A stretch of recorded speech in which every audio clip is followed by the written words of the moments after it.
नमस्कार दोस्तों, मैं गौरव आपका बहुत बहुत स्वागत करता हूं टेक टॉक्स के कुछ एपिसोड में और लेके आया हूं आपके लिए बहुत ही कमाल की टेक न्यूज। तो चलिए शुरू करते हैं।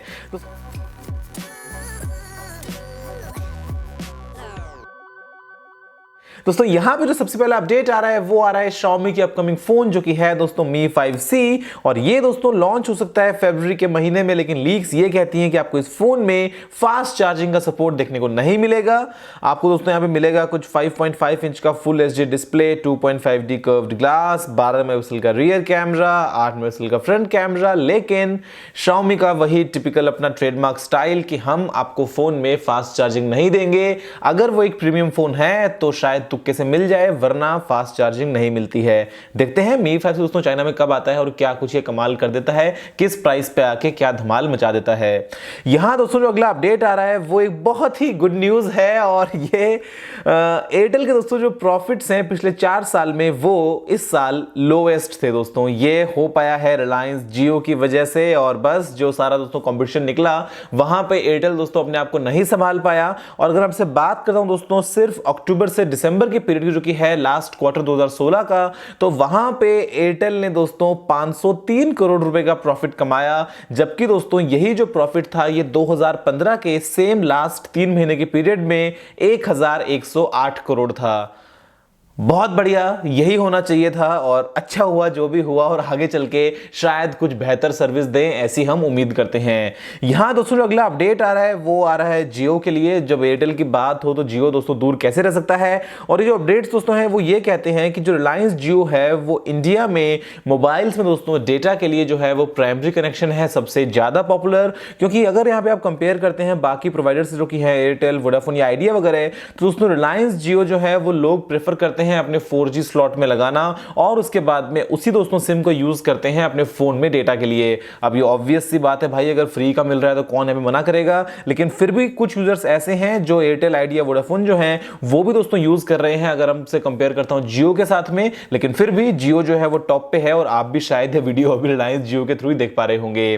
दोस्तों यहाँ पे अगला अपडेट निकल के आ रहा है वो आ रहा है एप्पल के मेक इन इंडिया प्लान को लेके। और दोस्तों एप्पल के कुछ ऑफिशियल्स ने जो है मीटिंग करी है हमारे इंडिया में कुछ मिनिस्टर्स के साथ में और एप्पल दोस्तों बोलता है कि हम रेडी हैं ब्लूप्रिंट के साथ में मैन्युफैक्चरिंग शुरू करने के लिए। जो भी हमारे पास में प्लान है वो बिल्कुल सही सटीक तैयार है, हमें सिर्फ कुछ स्पेशल कंसेशंस चाहिए। अगर ये बात करते दोस्तों कुछ कस्टम्स की जो कि इंपोर्ट होने वाला है कंपोनेंट्स उनके ऊपर, तो यहां पे एप्पल कुछ स्पेशल बेनिफिट्स मांग रहे हैं और एट द एंड रिजल्ट क्या निकलता है वो नहीं पता।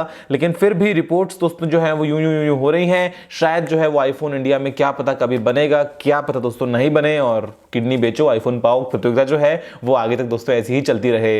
यहां दोस्तों जो अगला अपडेट आ रहा है वो आ रहा है एप्पल के ऐप स्टोर के लिए। और आपको अगर पता हो तो गूगल प्ले स्टोर में क्या होता है कि अगर आप किसी भी ऐप का या गेम का दोस्तों रिव्यू लिखते हैं तो सामने से जो डेवलपर है वो आपको वहीं पे ही आपके रिव्यू के नीचे जो है उसका रिप्लाई कर सकता है। लेकिन अभी तक दोस्तों जो फैसिलिटी है वो एप्पल के ऐप स्टोर में अवेलेबल नहीं है। तो अब दोस्तों ये जो ऑप्शन है यह मिल जाएगा डेवलपर्स को, जिससे वो जो है रिव्यूज का जवाब दे सकते हैं। और इसके अलावा जो आपको दोस्तों कुछ ऐप्स में बार बार पॉपअप आता है ना कि रिव्यू कर दो, रेट कर दो, रेट कर दो, रेट कर दो, वो अब दोस्तों नहीं आ पाएगा इतना फ्रीक्वेंटली, क्योंकि यहां पे एप्पल सिर्फ 1 साल में 3 बार विंडो देगा कि वो 12 महीने के पीरियड में जो है वो यूजर को सिर्फ 3 बार परेशान करके बोल सकते हैं कि आप हमारी ऐप को रिव्यू कर दीजिए। और दोस्तों इसके अलावा यहां पे अगर आप कोई रिव्यू लिखना चाहते हैं किसी भी ऐप के लिए तो वो आप बिना ऐप को छोड़े डायरेक्टली वहीं से लिख सकते हैं। तो कुछ इंटरेस्टिंग अपडेट है। बाकी प्ले स्टोर के बहुत सारे फीचर्स जो हैं वो सेम ही हैं। बाकी देखते हैं कि आगे चल के क्या होता है एप्पल की तरफ से।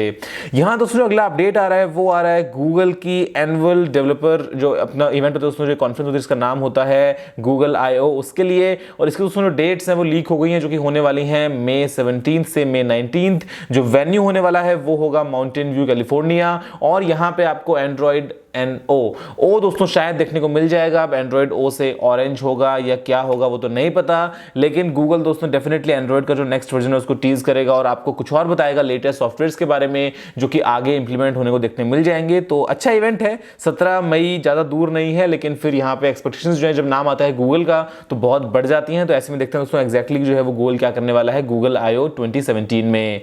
यहाँ दोस्तों जो अगला अपडेट आ रहा है वो आ रहा है बेचारे LG के लिए। तो यहाँ पे सब घाटा खा रहे हैं। एयरटेल दोस्तों खा के बैठा है घाटा नहीं खाया, हालांकि प्रॉफिट कम हो गया, लेकिन अभी दोस्तों LG जो है उसने तो लॉस खा लिया है। यहाँ पे 6 साल में पहली बार ऐसा हुआ है कि जो मोबाइल डिवीजन है वहां पे दोस्तों लॉस देखने को मिला है। इससे पहले 2011 में हुआ था और अब दोस्तों इस बार ऐसा हो गया। बेचारा न तो LG G5 बिका, न LG V20 बिका, और कुछ तरह तरह के फोन लॉन्च किए थे, ये वो कुछ दोस्तों बिक तो पाए नहीं। तो LG है अभी घाटे में। G6 में शायद क्या पता कुछ कमाल करे अगर सैमसंग से कुछ लीड लेगा थोड़ी बहुत तो, वरना तो चांसेस बहुत ही कम है कि LG पिकअप करेगा। आप मुझे बताओ कि क्या आप एक LG का फोन यूज करते हो? लाइफ गुड हमारी तो है, लेकिन क्या उनके पास में उनकी लाइफ गुड है? तो सिर्फ अगला अपडेट यहां पे आ रहा है, वो आ रहा है Nokia 6 की सेकंड फ्लैश सेल के बारे में। और 1.4 मिलियन रजिस्ट्रेशन दोस्तों जो है वो कंप्लीट हो चुके हैं। तो ये रिकॉर्ड दोस्तों टूट गया है, क्योंकि जो पिछली सेल के रजिस्ट्रेशन थे वो भी काफी ज्यादा थे, लेकिन ये उससे भी आगे निकल के आ गए हैं। और ऐसे में सेकंड सेल के अंदर भी वही कुछ चंद सेकंडों में जो Nokia के दोस्तों फोन है वो कंप्लीटली बिक जाएंगे। अभी ये सिर्फ चाइना यूनिट्स हैं, सिर्फ चाइना में दोस्तों शिपिंग हो रही है, फिर भी इतना पॉपुलर है। मैं सोच सकता हूं कि जब ये इंडिया में आएगा ऑफिशियली तो क्या मतलब माहौल दोस्तों बनने वाला है, मतलब कितने रिकॉर्ड टूटेंगे वो आप और हम दोनों मिलकर देखेंगे। नोकिया दोस्तों क्या कमाल करता है 2017 में। यहां दोस्तों जो अगला अपडेट निकल के आ रहा है वो एक बहुत ही इंटरेस्टिंग अपडेट है। और यहां पे साइंटिस्ट ने दोस्तों दुनिया का पहला ऐसा स्टेबल दोस्तों, बेसिकली मैं कहूंगा कि सेमी सिंथेटिक दोस्तों एक सिंगल सेल्ड बैक्टीरियम जो है वो डेवलप कर लिया है, जो बहुत है कमाल की बात है। आप सभी को पता है दोस्तों जो डीएनए होता है वहां पे आपको मिलते हैं 4 तरह तरह के बेस, जिनको हम कहते हैं ATCG। और यहां पे दोस्तों 2 एक्स्ट्रा सिंथेटिक बेसिस को जोड़ के, जिनको नाम दिया बेसिकली X और Y, साइंटिस्ट ने एक ऐसा स्टेबल दोस्तों सिंगल सेल बैक्टीरियम डेवलप किया है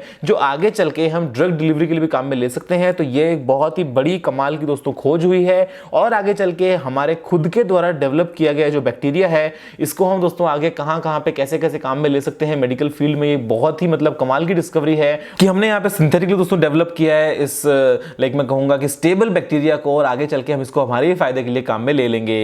यहां दोस्तों जो अगला अपडेट निकल के आ रहा है वो बहुत ही इंटरेस्टिंग मटेरियल के बारे में आ रहा है। और साइंटिस्ट ने यहां पे दोस्तों एक बहुत ही कमाल का मटेरियल डेवलप किया है जो हार्ड भी है और सॉफ्ट भी है। मतलब हम दोस्तों बात करते हैं मेटा मटेरियल्स की, कि जहां पे वो कैसे अपने आप के जो फीचर्स हैं उनको चेंज कर पाएंगे। तो ये एक ऐसा मटेरियल है जहां पे ये हार्ड बन जाता है अगर आप एक पर्टिकुलर सरफेस पे, पर्टिकुलर एज पे अगर आप एक एंगल से मान लीजिए फोर्स लगा रहे हैं, और वहीं दोस्तों अगर आपने एंगल चेंज किया, अगर आपने एज को चेंज किया, तो ये आपके सामने बिल्कुल आपको सॉफ्ट देखने को मिलेगा। तो ये आगे चल के जगह जगह पे हम काम में ले सकते हैं। फिर चाहे दोस्तों वो गाड़ियों की बॉडीज हो, चाहे दोस्तों हमने नॉर्मल गाड़ियों के टायर हो, रॉकेट्स हो, प्लेन्स हो। मतलब फॉर एग्जांपल मान लीजिए अगर एक कार दोस्तों है वो काफी स्टिफ है, लेकिन जैसे ही कोई एक्सीडेंट होता है वो कार एकदम सॉफ्ट बन जाती है। तो ऐसे में जो इंपैक्ट है वो उसका असर जो है वो कम से कम होगा, और अंदर जो बैठे हैं लोग उनको चोट कम से कम लगेगी। तो इंटरेस्टिंग कॉन्सेप्ट है, और आगे चल के ऐसे मटेरियल्स अगर हम और डेवलप करते हैं तो अलग अलग सिनेरियोज में हम इनको दोस्तों काम में ले पाएंगे। यहां दोस्तों जो अगला अपडेट आ रहा है वो आ रहा है एयरटेल और वोडाफोन की तरफ से। और दोस्तों उन्होंने जो है वो लूट मचा के रखी है बहुत ज्यादा। हम सोच रहे थे इस एपिसोड की शुरुआत में कि सुधर जाएंगे, घाटा थोड़ा मतलब लाइक थोड़े प्रॉफिट जो है वो कम हो गए हैं, लेकिन दोस्तों नहीं सुधरने वाले हैं। एयरटेल और वोडाफोन ने क्या किया, जो पहले दोस्तों प्लान निकाले थे 350, 345, 348 रुपए के, जहां पे आपको नेशन वाइड जो है वो अनलिमिटेड दोस्तों कॉल्स मिलती थी, अब ये बोलते हैं कि जो कॉल्स है वो अनलिमिटेड नहीं है, यहां पे आपको मिलेंगी 300 मिनट पर डे। मैंने मान लिया कि 5 घंटे जो है वो फोन पे बात करना एक दिन में बहुत ही बड़ा समय होता है, ऐसे में शायद एक हर इंसान ना करे, लेकिन फिर भी भाई आपने पहले बोला था अनलिमिटेड और अब बोलते हैं कि 300 मिनट्स पर डे। मतलब लूट मचा रखी है यार। जो मतलब एक बार बोलते हैं ऐसे करेंगे फिर ऐसे करेंगे, मतलब खुद को अभी समझ नहीं आ रहा है भैया, होश में नहीं है अभी कि जियो के सामने अपने आप को कैसे खड़ा रख पाए, और ऐसे में तरह तरह के डिसीजंस ले रहे हैं। आप दोस्तों मुझे बताओ कि आप इसके बारे में क्या कहते हो कि जो प्लान्स पहले आए थे जहां पे आपको बोला गया था कि अनलिमिटेड नेशनल कॉल्स किसी भी नेटवर्क पे, और अब ये बोलते हैं कि 300 मिनट्स पर डे, मतलब वहां पे भी जहां पे लिख दिया अनलिमिटेड उसके आगे भी एक स्टार लगा के जब नीचे टर्म्स लिख रहे हैं। तो दोस्तों इसके बारे में आपको क्या ओपिनियन है, आप मुझे बताओ कि क्या आप एयरटेल और वोडाफोन के इस फैसले को सपोर्ट करते हो या नहीं। यहां दोस्तों जो अगला अपडेट निकल के आ रहा है वो आ रहा है स्पेस जंक के बारे में। आपको पता है कि स्पेस जंक कितनी बड़ी दोस्तों प्रॉब्लम बन चुका है कि बहुत सारी ऐसी पुरानी सैटेलाइट्स, पुराने रॉकेट्स दोस्तों जो जिनके जो पार्ट्स हैं जो भी काम में नहीं आ रहे, जो खत्म हो चुके हैं, वो भी दोस्तों स्पेस में घूमे जा रहे हैं, और वो एक बहुत ही बड़ी प्रॉब्लम बन चुके हैं। हम कोशिश करते हैं बार बार उसको क्लीन करने की, लेकिन यहां पे दोस्तों एक प्रॉब्लम बन चुकी है कि जो यूरोपियन स्पेस एजेंसी की सैटेलाइट है उससे दोस्तों टकराने वाला है एक छोटा सा टुकड़ा जो कि है सिर्फ 15 सेंटीमीटर बड़ा, लेकिन वो दोस्तों उस पूरी सैटेलाइट को तबाह कर सकता है। और ऐसे में वो जो सैटेलाइट है उसको दोस्तों मैन्यूवर करना पड़ेगा, उसको अपनी पोजीशन चेंज करनी पड़ेगी, अपना ऑर्बिट जो है वो थोड़ा चेंज करना पड़ेगा ताकि दोस्तों वो बच पाए उस डिब्री से। तो देखते हैं दोस्तों कि ये सक्सेसफुल हो पाता है या नहीं, वरना अगर आपको याद हो वो जो मूवी थी दोस्तों ग्रेविटी, जहां पे दिखाया था कि कैसे बहुत बड़ा दोस्तों कंप्लीट जो है वो कोलैप्स हो सकता है सिर्फ उस डिब्री से। तो आगे चल के हमको उसको क्लीन भी करना पड़ेगा, जिससे हम अगर मंगल पे जाएं तो बीच में कोई आके हमारे रॉकेट से टकराए ना। दोस्तों यहां जो अगला अपडेट आ रहा है वो आ रहा है सैमसंग के S8 के बारे में, एक छोटा सा लीक। और यहां पे एक दोस्तों डिवाइस जो है वो देखा गया जिसका नाम है सैमसंग डेक्स। ये डेस्क होना चाहिए था लेकिन ये डेस्क क्यों रखा पता नहीं। लेकिन ये दोस्तों एक ऐसा डॉक होने वाला है जहां पे आप अपने फोन को अगर कनेक्ट करते हैं तो आप उसको एज अ पीसी जो है वो यूज कर पाएंगे। जो आपने देखा था दोस्तों माइक्रोसॉफ्ट का कंटिन्यूम, तो कुछ ऐसा ही सैमसंग प्लान कर रहा है। अब हालांकि विंडोज तो आपको नहीं मिलेगी डेफिनेटली यूज करने के लिए, क्योंकि दोस्तों एंड्रॉइड पावर्ड होने वाला है। लेकिन फिर भी क्या पता, आप इस डॉक में लगा के एक बड़े स्क्रीन पर कनेक्ट करते हैं अपने फोन को, तो आप एंड्रॉइड को ही कुछ एक अलग तरह के इंटरफेस में देख पाए, जहां पे शायद दोस्तों आप कुछ और अच्छी प्रोडक्टिविटी से कीबोर्ड माउस लगा के कुछ अपना ऑफिस वाला काम कर पाए। देखते हैं कि सैमसंग एग्जैक्टली क्या करता है S8 के साथ में। यहां दोस्तों जो अगला अपडेट आ रहा है वो आ रहा है एक लग्जरी स्मार्टफोन मेकर वर्टू की तरफ से। और हम दोस्तों बात करते हैं ड्यूअल सिम फोन्स की। मतलब आज तो खैर बहुत ही कॉमन हो गया है, लेकिन अगर आप बात करें दोस्तों आज से 3 साल 4 साल पहले की, तो मतलब जो ड्यूअल सिम फोन्स थे वो माने जाते थे कि वो सस्ते फोन होंगे।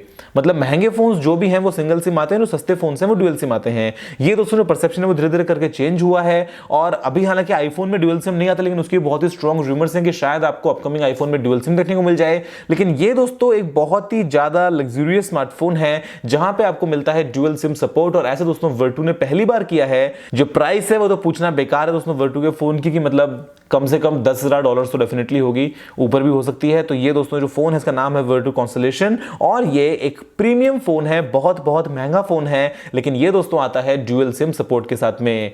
दोस्तों जो अगली न्यूज यहां पे निकल के आ रही है वो आ रही है सैमसंग के बारे में एक बार वापस से। और सैमसंग दोस्तों यहां पे प्लान कर रहा है कि 2018 में वो शुरू कर देगा 7 नैनोमीटर की चिप्स को मैन्युफैक्चर करना। तो ये दोस्तों बहुत ही इंटरेस्टिंग अपडेट होने वाला है। फिलहाल जो मैन्युफैक्चरिंग हम कर रहे हैं वो है 10 नैनोमीटर पे। अगर हमसे बात करता हूं एक्सिनोस के दोस्तों 8895 या फिर क्वालकॉम का दोस्तों जो है स्नैपड्रैगन 835 उसकी। लेकिन अब दोस्तों सैमसंग एक और छलांग लगाने वाला है कि वो जाएगा 7 नैनोमीटर पे। तो वहां पे चलकर दोस्तों क्या क्या प्रॉब्लम सामने आएंगी, उनको कैसे सॉल्व करना है, उसके अलावा दोस्तों आपको क्या परफॉर्मेंस मिलेगी, क्या आपको मिलेगी कमाल की एफिशिएंसी, वो देखते हैं कि 2018 में जो आपको चिप्स देखने को मिलती हैं वो कैसे दोस्तों काम करती हैं। और क्या पता ऐसा हो कि मतलब आपके फोन की जो बैटरी है वो 4 दिन 5 दिन चले, कुछ भी दोस्तों हो सकता है। यहां पे देखते हैं कि 7 नैनोमीटर के साथ में सैमसंग कैसे दोस्तों सामने लेके आएगा कुछ अपनी अच्छी चिप्स को बना के। दोस्तों फिलहाल के लिए इस वीडियो में इतना ही। मुझे उम्मीद है कि वीडियो आपको पसंद आया होगा। अगर आपको कोई सारा सुझाव हो तो आप नीचे कमेंट करना मत भूलिएगा। और अगर दोस्तों आपने इस वीडियो को लाइक या शेयर नहीं किया तो लाइक भी दीजिए, शेयर भी दीजिए, चैनल को सब्सक्राइब करना मत भूलिएगा, क्योंकि मैं आपके लिए रोजाना ऐसी वीडियोस लेके आता रहता हूं। फिलहाल के लिए इतना ही दोस्तों। जय हिंद, वंदे मातरम।